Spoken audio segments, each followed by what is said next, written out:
Hi everyone. आज हम देखेंगे कि आज हम ट्रेड कैसे करने वाले हैं और साथ ही साथ हम ट्रेड में ये भी देखेंगे कि हमने अपने सेटअप्स को कैसे फाइंड आउट किया और साथ में हम ट्रेडिंग साइकोलॉजी को भी समझेंगे। ट्रेडिंग साइकोलॉजी साथ ही साथ अपने सेटअप्स को कैसे फाइंड आउट किया जाता है वो आज हम अंडरस्टैंड करेंगे। Start with our trade. जैसे आप देख सकते हैं मार्केट आज जहां पे कल क्लोज था ऑलमोस्ट वहीं पर ओपन हुआ है। ओपन होने के बाद एक शार्प सेलिंग हुई है।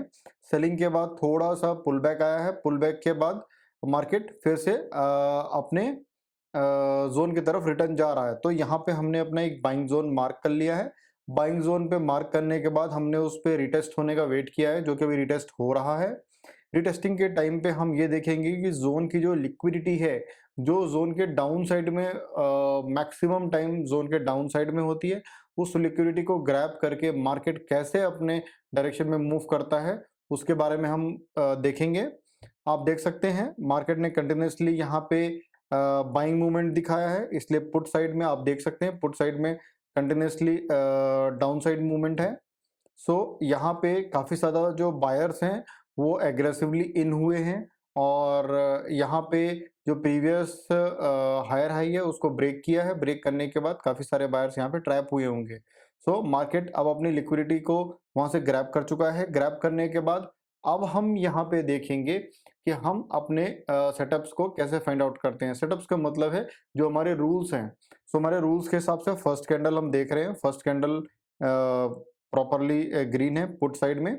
सेकंड कैंडल भी अच्छी है। देन हम यहाँ पे अपने ट्रेड के साथ रेडी हो जाएंगे यहाँ पे एंट्री के लिए और देखेंगे जैसे थर्ड कैंडल का वॉल्यूम क्रॉस किया हमने तुरंत एंट्री ले ली। एंट्री के साथ ही कैंडल काफ़ी अच्छी फॉर्मेशन हुआ है और देन हम 1:3 के रेशियो पे ट्रेड करते हैं। हमने एंट्री जहाँ पे लिया है वहाँ से हम 10 पॉइंट्स डाउन साइड हम अपने एसएल को प्लेस करते हैं एंड 30 पॉइंट्स हम अपने टारगेट को देखते हैं। देन उसके बाद भी हम देख सकते हैं मार्केट हमारी डायरेक्शन में मूवमेंट कर रहा है।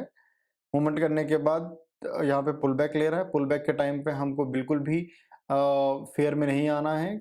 हमको पेशेंटली अपने ट्रेड को वेट करना है जब तक हमारा टारगेट मिल नहीं जाता है और हम अपने एसएल को भी ट्रेल नहीं करेंगे। ठीक है। अब हम देखते हैं यहाँ पे मार्केट ने पुल बैक लिया, काफ़ी अच्छा रिजेक्शंस दिया है। मार्केट हम वेट करेंगे जब तक हमारा टारगेट नहीं मिलता है। क्योंकि जब भी मार्केट में पुल बैक आता है, पुल बैक के बाद काफ़ी लोग के माइंड में फेयर आता है अपने प्रॉफिट को लूज करने के लिए। वो अर्ली एग्जिट कर देते हैं और देन वो पूरे प्रॉफिट तक अचीव नहीं कर पाते हैं। यहाँ पे आपको पेशेंस रखना बहुत ज़रूरी है। देखिए हमारा टारगेट यहाँ पे हिट हो चुका है। हिट होने के बाद अब हम ये ऑब्जर्वेशन करेंगे कि मार्केट क्या 60 पॉइंट्स तक जा रहा है कि नहीं जा रहा है। ठीक है, उसके बाद हम ऑब्जर्वेशन करेंगे। ठीक है, मार्केट में यहाँ पे pull back again pull back हुआ है। मार्केट यहाँ से कंटिन्यूसली डाउन साइड मूवमेंट नहीं कर रहा है, मतलब पुट साइड में अप साइड प्रीमियम नहीं जा रहे हैं।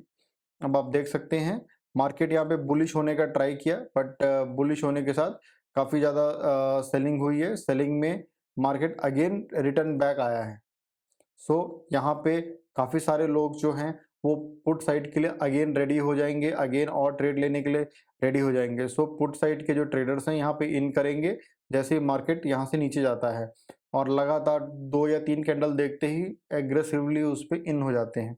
देन देख सकते हैं अब यहाँ पे जो बायर्स हैं, बायर्स भी इंटर करने के लिए ट्राई कर रहे थे बट यहाँ पे मार्केट ने सारा क्वांटिटी ऑलरेडी बाई कर लिया है। बाई करने के बाद आप देख सकते हैं मार्केट सेल डायरेक्शन में जाता है। यहाँ पे और ज़्यादा जो सेलर्स हैं उनको काफ़ी ज़्यादा कॉन्फिडेंस आएगा कि मार्केट डेफिनेटली नीचे जाएगा, वहाँ पे और ज़्यादा इन होगा। इन होने के बाद आप देख सकते हैं मार्केट, क्योंकि इतनी बड़ी रिजेक्शन कैंडल का फॉर्मेशन हुआ है, बायर्स जो रिटेल बायर्स हैं वो डरेंगे कि यहाँ पे एंट्री नहीं करना है। यही एक साइकोलॉजी होती है जो मार्केट यहाँ पे सबको ट्रैप करता है। इसीलिए मैंने इस जोन को ट्रैप पे कर लिया है, बट ट्रैप के साथ ही मैंने यहाँ पे देखा भी कि मेरी 3 कैंडल का फॉर्मेशन हो रहा है। मैं थोड़ा सा सेफली प्ले करने के लिए थोड़ा सा ऊपर मैंने अपनी एंट्री को प्लेस किया। एंट्री देखिए, एंट्री तुरंत एंट्री हो चुकी है। एंट्री होने के बाद मार्केट ने यहाँ पे रिजेक्शंस दिया है। जो बायर्स ऑलरेडी यहाँ पे इन थे वो उनको फेयर में वो ऑलरेडी एग्जिट कर चुके होंगे, क्योंकि काफ़ी बड़ी रिजेक्शंस दिखाया मार्केट ने, बट हम वहाँ पर अपने एसएल को ट्रेल नहीं करते हैं। जहाँ हमारा एसएल है हम 10 पॉइंट्स का एक स्टॉप लॉस लेके चलते हैं। सो हम अपने टारगेट 1:3 पे ट्रैप लेते हैं। सो उसके हिसाब से आप देख सकते हैं कि मार्केट हमारी डायरेक्शन में जा रहा है, काफ़ी अच्छी बाइंग हो रही है। अगेन यहाँ पे रिजेक्शन से पुल बैक है, बट हम पेशेंटली वॉच करेंगे क्योंकि हमारा जो एसएल है काफ़ी छोटा है, 10 पॉइंट्स का है, टारगेट हमारा 30 पॉइंट्स का है। सो हम पूरा यहाँ पे देखेंगे कि कब तक हमारा मार्केट हमको टारगेट देता है, ठीक है। देन आप देख सकते हैं काफ़ी बड़ी बुलिश कैंडल का फॉर्मेशन हुआ है और मार्केट यहाँ पे हमारी डायरेक्शन में मूव कर रहा है। हम पेशेंटली वॉच करेंगे। सो पेशेंस रखना बहुत ज़रूरी है। जो जितना ज़्यादा होल्ड कर सकता है वो उतना ज़्यादा प्रॉफिट को गेन कर सकता है। सो अगर आपको प्रॉफिट चाहिए तो आपको पेशेंस सीखना ही पड़ेगा। सो आप देख सकते हैं मार्केट यहाँ पे हमारी डायरेक्शन में मूवमेंट कर रहा है। हमारा टारगेट हिट हो चुका है। हिट होने के बाद हमने बैक टू बैक 2 विन किया है। 2 विन के बाद अब हम मॉर्निंग सेशन में ट्रेड नहीं करेंगे। अब इसके बाद हम नेक्स्ट सेशन के लिए ट्राई करेंगे, बट ऑब्जर्वेशन आपको रखना है कि मार्केट में हमारे ट्रेड लेने के बाद मार्केट कितना अच्छा बाइंग मूवमेंट में गया है कि सेलिंग मूवमेंट में गया है। ये आपको फ्यूचर ट्रेड्स के लिए काफ़ी ज़्यादा कॉन्फिडेंस देता है। सो इसको आप स्टडी ज़रूर करिए। सिर्फ जहाँ तक ट्रेड है वहाँ तक ट्रेड लेना बस नहीं है, उसके आगे भी देखना बहुत ज़रूरी है। देखेंगे कि आफ्टर 2 पीएम के बाद हमने अपने ट्रेड को कैसे फाइंड आउट किया है और मार्केट में क्या-क्या मूवमेंट्स हुए हैं। सो चलिए देखते हैं। सो आप जैसे देख सकते हैं मार्केट में मॉर्निंग में हमने अपने 2 बैक टू बैक विन किए हैं। विन करने के बाद आप देख सकते हैं मार्केट पूरा ही बुलिश है, अच्छा मूवमेंट्स दिया अपसाइड के लिए। अब यहाँ पे कंसोलिडेट कर रहा है। यहाँ पे हम ज़ोन को फाइंड आउट करेंगे। सो जहाँ पे ज़्यादा मैक्सिमम रिजेक्शंस हैं कॉल साइड में, वहाँ पे हमने देखा कि हमने अपना एक ज़ोन मार्क कर दिया। मार्क करने के बाद हम पुल बैक का वेट कर रहे हैं। पुल बैक के वेट के साथ ही आप देख सकते हैं कैंडल यहाँ पे रिजेक्शंस का फॉर्मेशन हो रहा है। सो हम यहाँ पे देखेंगे हमारे ज़ोन से रिजेक्शन लिया। रिजेक्शन लेने के बाद हम उस कैंडल्स की वॉल्यूम को ज़रूर देखेंगे। देखिए वॉल्यूम देखना क्यों ज़रूरी है, मैं बार-बार वॉल्यूम्स को ही बार-बार आइडेंटिफ़ाई करता हूँ, क्योंकि वॉल्यूम एक ऐसी चीज़ है जिसको फेक जनरेट नहीं कर सकते हैं। सो वॉल्यूम आपके कितने ट्रांज़ैक्शंस हुए हैं, मतलब कितनी बाइंग हुई है या ज़्यादा सेलिंग हुई है, वो 100% आपको वही दिखाता है। तो आप कैंडल्स को छोटा-बड़ा फ़ॉर्मेशन कर सकते हैं, बट वॉल्यूम्स को आप फेक नहीं बना सकते हैं, इसलिए वॉल्यूम को देखना बहुत ज़रूरी है।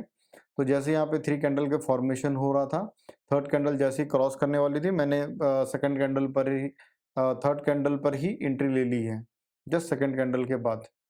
सो ये काफ़ी अर्ली एंट्री थी, बट यहाँ पे ध्यान देने वाली बात ये है कि हम जब एंट्री लेते हैं, सो हमारे ज़ोन के बाद रिजेक्शन होना चाहिए, मतलब बाउंस करना चाहिए कैंडल को। बाउंस करने के बाद वहाँ पे अगर 3 कैंडल के फॉर्मेशंस हो रही हैं, पहला वॉल्यूम अच्छा है, देन सेकंड का भी अच्छा है एंड थर्ड का अगर काफ़ी अच्छा वॉल्यूम निकलता है तो डेफ़िनेटली आप वहाँ पे रिस्क लीजिए, आप वहाँ एंटर करिए और बाकी मार्केट का डिसीज़न है कि प्रॉफ़िट होता है कि लॉस होता है। देखिए मार्केट ने यहाँ पे काफ़ी रिजेक्शन दिखाया है। मार्केट अपसाइड के लिए मूवमेंट था, बट यहाँ पे सेलिंग हुई है। देन हम वेट करेंगे। हम यहाँ पे अपने एसएल को और टारगेट को दोनों को ही बिल्कुल भी ट्रेल नहीं करेंगे। जो हमारा टारगेट है और एसएल है हम वहीं पर रखेंगे। अब हम पेशेंटली वॉच करेंगे। ठीक है। मार्केट ऊपर जाने के लिए ट्राई कर रहा है, बट उतना प्रीमियम मूवमेंट नहीं कर रहा है जितना मार्केट में मूवमेंट आना चाहिए। सो आई थिंक ये ट्रेड उतना प्रॉफिटेबल नहीं होगा, बट कोई प्रॉब्लम नहीं है। हम अपने डिसिप्लिन को फॉलो करेंगे। हमारा जो भी रिजल्ट्स रहेगा उसको हम एक्सेप्ट करेंगे। सो आगे देखते हैं। सो मार्केट अभी डाउन साइड मूवमेंट है। यहाँ पे आप देख सकते हैं रेड कैंडल के साथ उसका वॉल्यूम भी काफ़ी अच्छा बना है। Then market continuously I think downside के लिए ही मूवमेंट ले रहा है। ठीक है। मार्केट ने हमारा यहाँ पे एसएल हिट कर दिया है। इस एसएल हिट करने के बाद हम यहाँ ट्रेड से एग्जिट करते हैं, बट कोई प्रॉब्लम नहीं है। हमने morning 2 back to back win किया है, देन एक हमारा लॉस है, तो टोटल हमने मॉर्निंग में 2 ट्रेड विन किया है और 1 ट्रेड हमारा लॉस है। सो उसमें कोई प्रॉब्लम नहीं है। Losses is a part of trading. उसको एक्सेप्ट करिए, आगे बढ़िए और हमेशा ये ध्यान रखना है कि ट्रेडिंग को एक रूल बेस्ड ही ट्रेड करना चाहिए, तभी आप एक प्रॉफिटेबल ट्रेडर हो सकते हैं। और आप इसमें देखिए जो भी मैं ट्रेड कर रहा हूँ रियल ट्रेड है। आप इसमें देख सकते हैं कि मैं प्रॉफ़िट कैसे बना रहा हूँ, इसमें मेरे एसएल्स कैसे हिट हो रहे हैं, जो भी रिज़ल्ट्स हैं, आइदर प्रॉफ़िट साइड हो या लॉस साइड हो, मैं सारा आपको दिखा रहा हूँ। आप इसमें देखिए, अगर आपको कोई भी क्वेश्चन्स हैं, कुछ भी आप मेरे से जानना चाहते हैं कि मैं ट्रेडिंग कैसे कर रहा हूँ और मेरे ट्रेडिंग के सेटअप्स क्या हैं, मेरे रूल्स क्या हैं, मैं कैसे ट्रेड करता हूँ, आपके पास जो भी आपके क्वेश्चन्स हैं या अदरवाइज़ आप अपने ट्रेडिंग जर्नी में कुछ ऐसा चीज़ है जो मेरे से डिस्कस करना चाहते हैं, तो डेफ़िनेटली आप कमेंट बॉक्स पे लिखिए, मैं उस सभी क्वेश्चंस का आंसर दूँगा और हम प्रॉपर्ली डिस्कस करेंगे कि हम अपनी ट्रेडिंग को कैसे और बेहतर कर सकते हैं। So thank you, will meet in next video.